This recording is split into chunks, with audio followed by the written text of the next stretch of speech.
A Day in a Life of a Twins Mom Living in the Philippines na ngayon nandito sa Korea. Anyways mga Mima, naglalakad nga kami dito ni Yossi papunta ng train station mga Mima. At pagdating nga namin doon mga Mi, naglagay kami ng pera doon sa aking card. Kasi dito mga Mima, itap-tap mo na lang yung card mo na may lamang pera bago ka makapasok ng train, ganon. Papunta nga kami ngayon mga Mi sa Gyeongbokgung Palace mga Mi. Not sure kung paano mag-pronounce nun ha.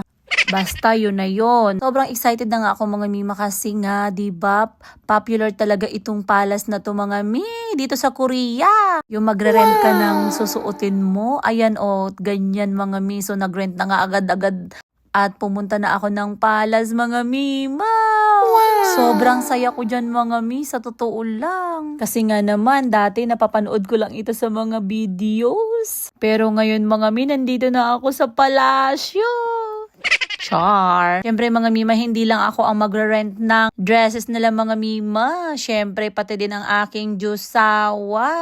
Alam nyo ba mga Mima na napakalaki ng palasyo na to mga Mima? Sobra. Hindi na nga namin naikot masyado mga Mi kasi dahil medyo nahapunan na kami pumunta dyan mga Mi. At sa sobrang laki ng palasyo mga Mima, 2 to 3 hours mga Mi, hindi mo maiikot. At alam nyo ba mga Mima na pagpasok mo pa lang ng palasyo, makikita mo yun napakagandang disenyo sa atip. Ayun talaga ang unang nakita ko mga Mima.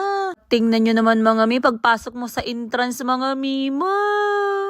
Ang laki ng palasyo, grabe, at ang daming tao mga Mi. Pahapon na nga yan mga Mima pero marami pa ring tao. Kaya sa lahat ng mga kababayan ko na magbibisit dito sa Korea, aba isama nyo sa bucket list nyo itong Gyeongbokgung Palace mga Mima.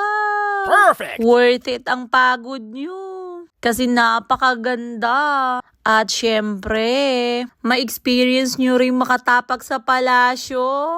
Alam nyo ba mga Mima, grabe, kahit na masakit na ang paa ko. Ay nako, hindi ko pa rin talaga maiwasang maglakad at mag-ikot-ikot dyan mga Mima. So at hanggang dito na lang muna ang aking mini vlog mga Mi. See you to my next vlog, babush!